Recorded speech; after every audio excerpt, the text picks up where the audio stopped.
Valparaiso University football is underwritten by the following.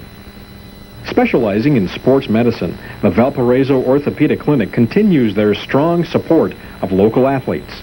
Each Saturday morning, local athletes are invited to attend a sports injury assessment clinic from 8 a.m. to 9 a.m. Valparaiso Orthopedic Clinic, 2501 Cumberland Drive in Valparaiso. Hollywood Star Limo for business or pleasure, weddings, airport, proms, riverboat trips. You can make any event special when you travel like the stars. Hollywood Star Limo, 1-800-230-7393. And by the financial support of viewers like you.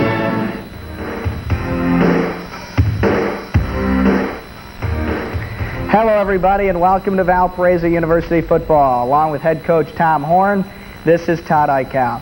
Today we take a look back at Saturday's thrilling 9-6 victory over Milliken. We'll welcome in the star from the ball game, the man who scored the only touchdown, wideout Doug Holok. And we'll preview Saturday's upcoming contest against Kalamazoo College. First, we chat with the coach, Tom Horne, whose offense never really did get it going until the final 2 or 3 minutes of the ball game. Defense kept you in it.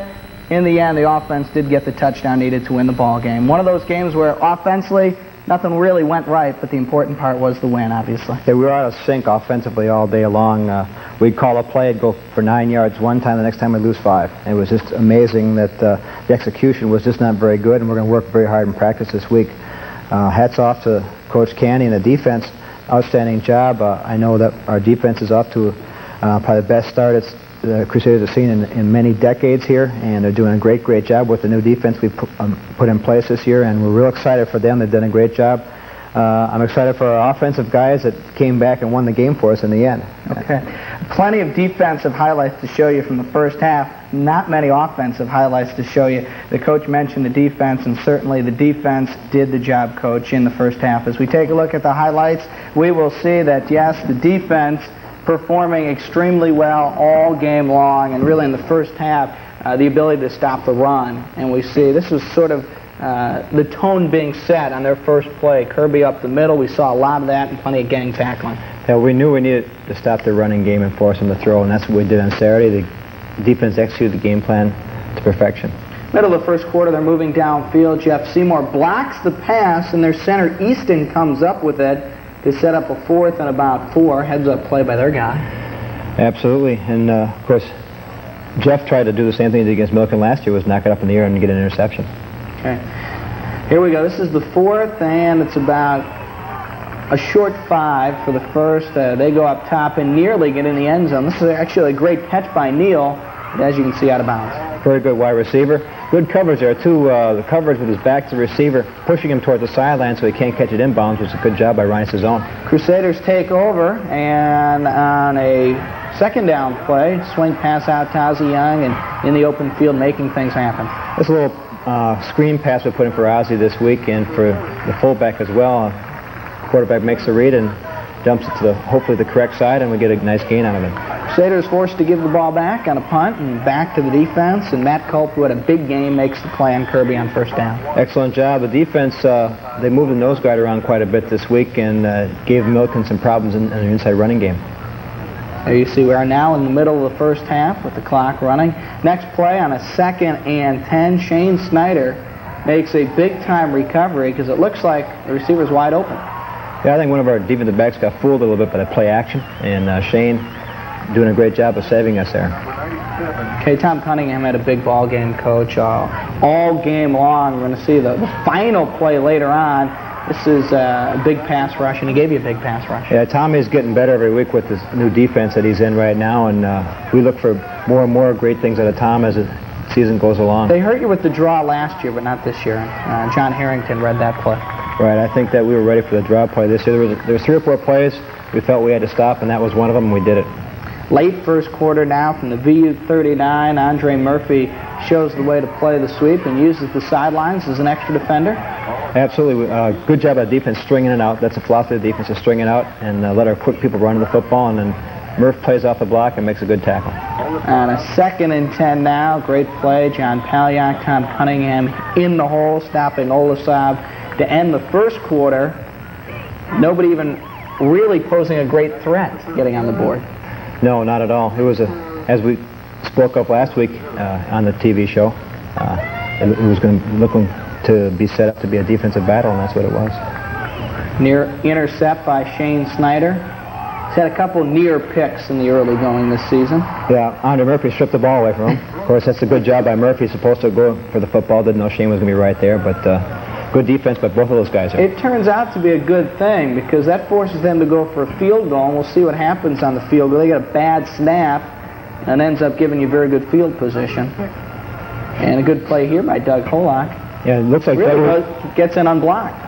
Probably would have had a block there, and he strips the ball from the man that picked it up, and if he takes it or throws it in the grass, we beat him, go for a touchdown the other way. So it was a good heads-up play by Doug all the way around. Much better field position than if we had made the intercept, right? Absolutely. Crusaders were moving the football, and Nick Browder gets picked on a great defensive play by Rob Zanoni, probably their best guy in the secondary. Yeah. He was a little bit late there. Should have got the ball to him sooner. He got to hit the receivers off the break, especially in man-to-man type situations. Next play, Adam Zolvinsky gets in the game and takes advantage of getting some playing time with a big hit in the backfield on the running back Olasov. Yeah, the big Z from Michigan City slants inside and doesn't get blocked and makes a great hit there a couple yards deep. So it's a tackle for loss for Z. Crusaders will get the ball back as we continue to move on here in the first half. Again, still scoreless. And here's a nice run by Ozzie Young. Pick up about 8 yards. Makes the first guy miss. And then shows the speed to the outside. Yeah, anytime we can get the ball to Ozzie in the open field, we feel we've got a good chance to gain some yardage. We're going to see that a play which helped set up the only score of the half. It's Kirby. This was the only play of the half where he really got out in the open. Picks up 32, and it's Shane Snyder who saves the touchdown. They probably are one of our biggest defensive blows of the day. They just didn't squeeze down the hole there. They stopped the trap all day long. That one time they didn't. But overall, against the run, our defense was just outstanding. 32-yard gain. That's the very next play. Tom Cunningham, Matt Culp. Getting good penetration. That's the key, obviously, stopping any running game. You get penetration in there, stop a guy like Kirby before he can get going, make it very difficult. Absolutely, and blitzing to the right areas, too, in the running game. Some people feel that you only blitz when you're trying to put pressure on the passer, but there's also anti-run blitzes as well. It was on a 3rd and goal, big play by John Palyak, big sack. Fourth was a 4th down, and they bring in their kicker Ferguson, and he's able to knock one through. The lone score of the first half. Second straight ball game where just 3 points were put on the board in the first half. And we see it sailing right through the uprights. So 3-0 is our score. You get great field position because they kicked it deep. Probably should not do so. Sooner or later, teams are going to learn. And there goes the Oz, 52 yards on this kickoff return. Outstanding job of blocking as well by the front people. They just had their safety man had an angle on Ozzie, and he couldn't quite break it all the way. Key play coming up here. A chance for the Crusaders to get on the board. It's a 4th and 4. Nick tries to go deep and just a little overthrown. Crusaders give it back on downs, and that basically does it for the first half. Milliken 3, Valparaiso nothing. As you see, not a great deal of offense, Coach, in that first half. No, not really. It's similar score as last week. It was 3-0 half, except we were on the upside of it a week ago, and this week we were down. So maybe 3-0 is a good score to have at halftime. We're 2-0. We'll see those second half highlights coming up when we return on Valparaiso University football.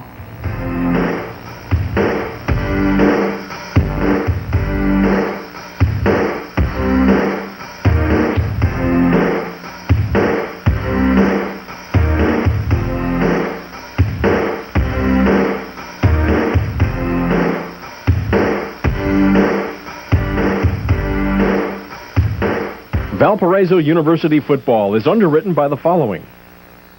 First National Bank of Valparaiso, with 13 offices throughout Porter County, working hard to meet the needs of the community. First National Bank of Valparaiso offers simple fixed-rate car loans with fast, personal, pre-approved service. First National Bank...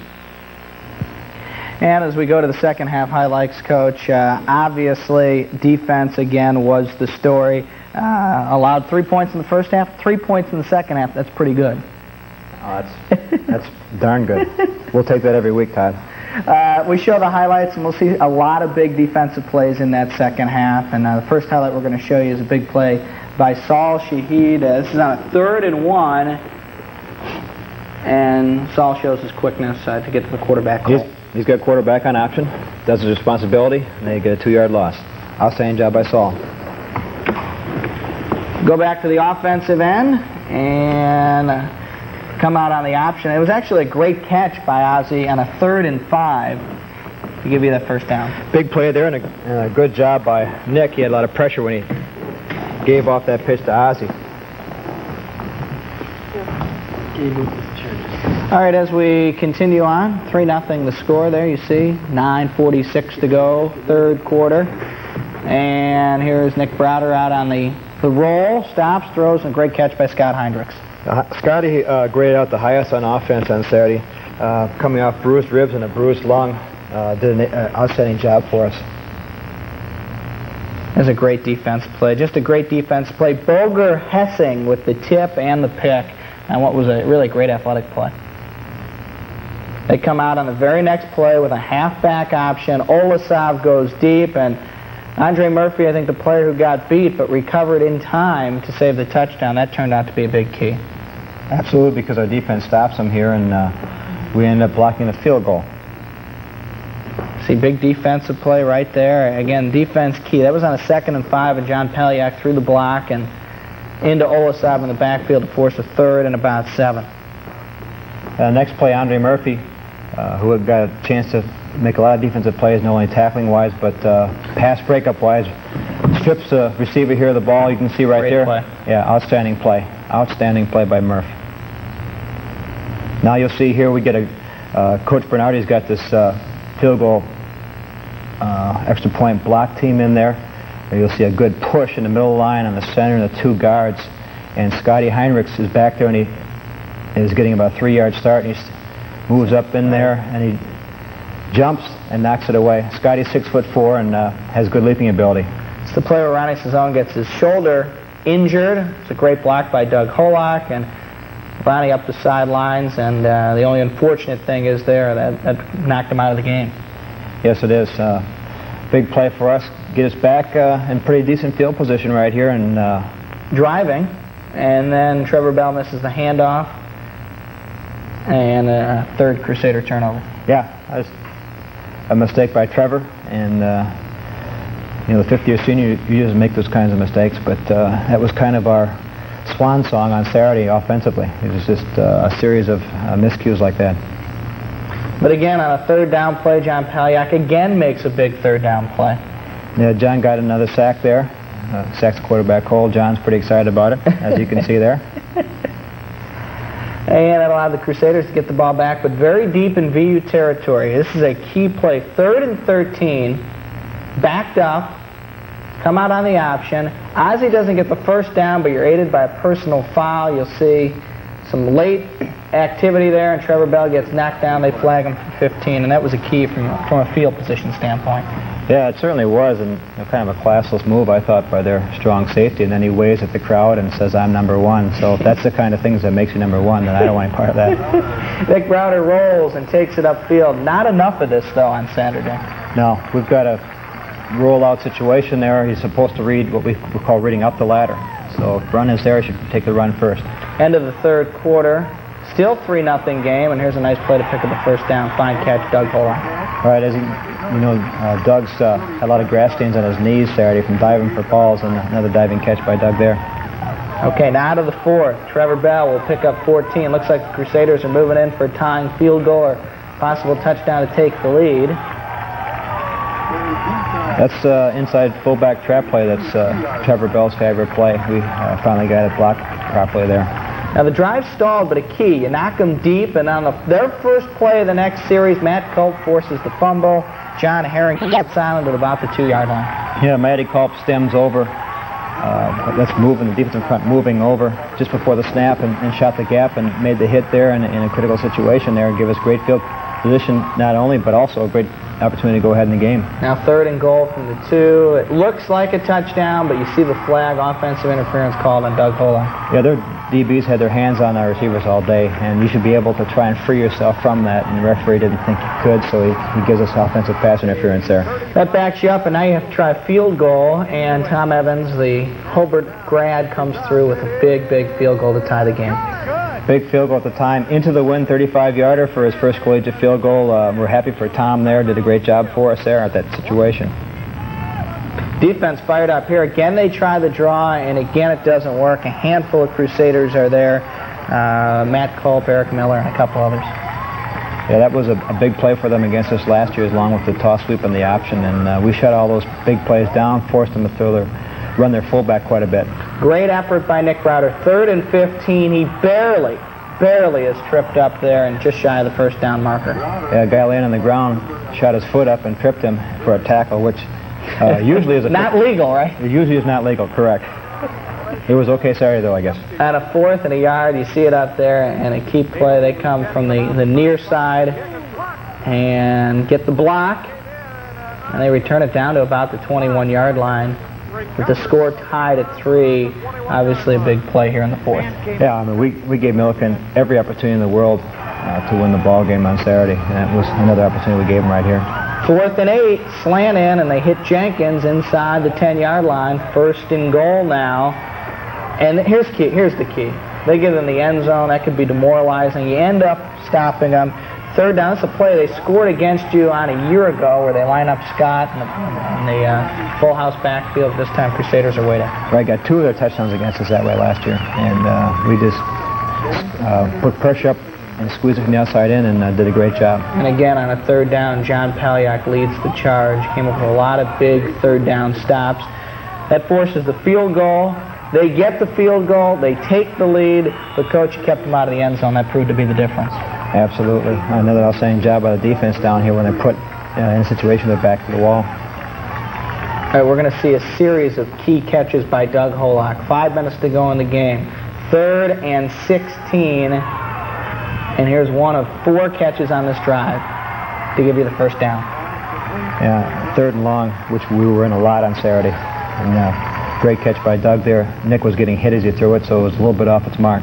2nd and 15. You get half on another fine sliding catch by Doug Holok. Similar catch to the touchdown we'll see in a minute here, so he was just practicing, I guess, getting ready for that big play. All right, 4th and 6. Here we go. The rollout. Nick's speed gets him outside the rush, and somehow Doug Holok is left wide open and makes a tremendous catch for the 1st and goal. Yeah, we want to make it hard on ourselves, and we couldn't just throw it right to him. We could just walk in the end zone. He's wide open. Does a great job running the route there. We called the route for Doug, and he was wide open and makes an outstanding diving catch in a situation where he normally shouldn't have to, but saved us there, and then makes another diving catch right here. That's a good throw. For the winning score. And that throw there couldn't be thrown anywhere else, but low and outside for him to make the catch on that play. So the Crusaders, with 34 seconds to go in the game, finally get in the end zone, finally get the lead. But, Coach, you're right. You didn't make it easy. Neal up the sidelines with a great catch and out of bounds for 33 yards, and suddenly they're knocking on the door. 4 seconds to go in the game, and it's Tom Cunningham from behind the strip. Fumble, game's over, celebration begins, Crusaders 2-0. Yeah, the Crusaders real excited. It was an exciting way to win the ball game. It was kind of frustrating all day, and as we saw the Frisbee fly out of the stands there. That's the official conclusion to the game, the Frisbee flying out of the stands. 9-6, the win. It wasn't pretty, and we'll see from the statistics, Coach, that there just was not a lot of offense. But 121 yards passing, 60 yards through the air, so only 181 yards total offense and 3 turnovers, yet a victory. I mean, it was ugly, but we'll take it. We always do. Great job by the defense. They rushed for over 250 against you a year ago, 43 carries, 73 yards on Saturday. Wow. Yeah, it's an outstanding job up front there. And we wanted to force them to pass, and that's what our defense did. And they completed some passes, but it was a bend but never break type situation. Okay, another good weekend for the Pioneer Football League. A lot of victories posted by PFL teams, and as we check the scores, we'll see that, again, the Pioneer Football League showing that very, very good football league. You know, Coach, it's a situation where as we see the one intra-conference game, Drake over San Diego, 14-9. That was a close game a year ago. That game taking place in Drake and at Drake, and an opportunity for Drake to get the first conference win of the year. They're leading the league right now, so they're the team to chase, I guess. Butler at home moves to 2-1, beating Georgetown, Kentucky, and then Evansville over a team we'll see later on in the year, Kentucky Wesleyan, 35-27. PFL scoring a lot of points at UAB Dayton game from a week ago. But Coach, more importantly, the big victory by Butler. You know, they struggled in week 1, but they bounced back. Yeah, they did a good job against Georgetown. Georgetown's a scholarships Division II school out of Kentucky, won a national title 3 or 4 years ago, and looks like they had did a good game with their tailback Mickens, who had 224 yards rushing for them and 44 carries. Okay. We'll see the conference standings, and as we take a look at the conference standings, Coach, we see like a Drake, Valparaiso 2-0 overall, Butler, Evansville 2-1. As we approach, the conference and the conference games and full-fledged action coming up, actually a week from this upcoming Saturday, conference doing very well. Yeah, one thing you'll notice about our conference, just like last year, top to bottom, anybody can beat anybody on any Saturday. And number 2, our overall winning percentage in the conference outside of conference play is like 75%, so it's a pretty tough league.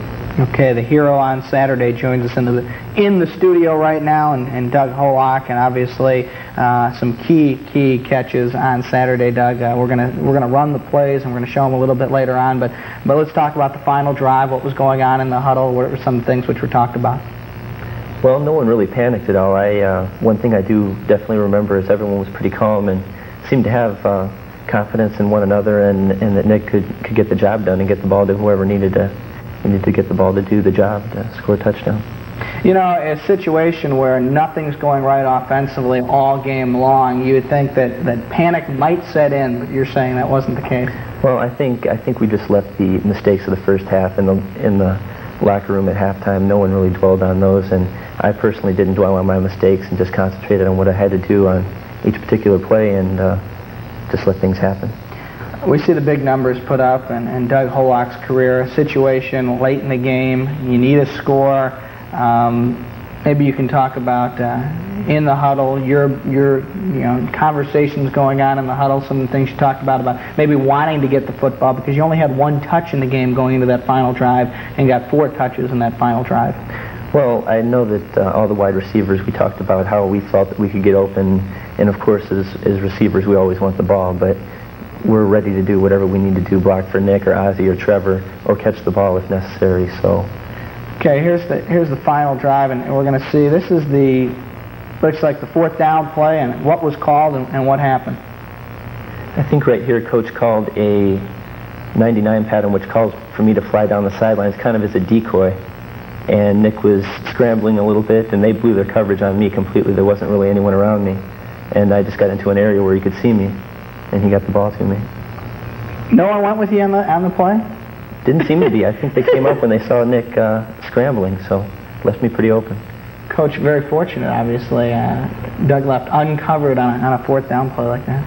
Absolutely, but Doug knows how to get open, and that's why he's as good as he is. All right, the touchdown, that was obviously a great catch, and here we see on the touchdown, obviously you're scheduled to run an out pattern. That's what happens. Pretty good coverage on the play, and like the coach mentioned, ball had to be right there, and was. Right, Nick did a great job. He audibled at the line from what he saw in their coverage, and he felt that we could run a quick out, and he was pretty confident in his ability to get the ball, and as you can see, it was a great pass. He put the ball right where it needed to be. Nick gets up here and gives us the old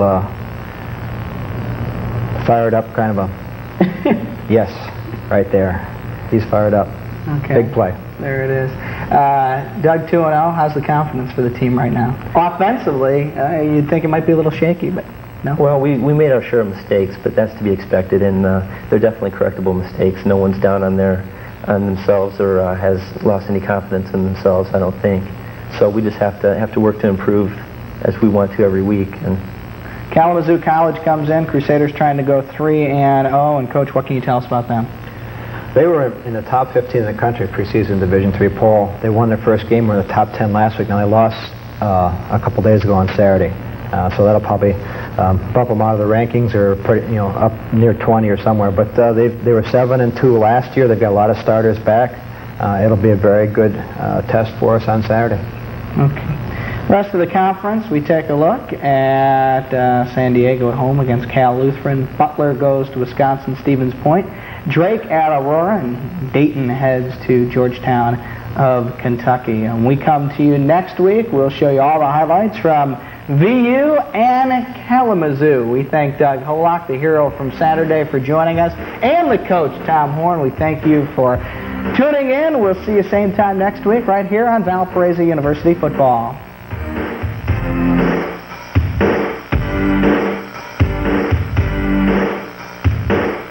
Valparaiso University Football is underwritten by the following: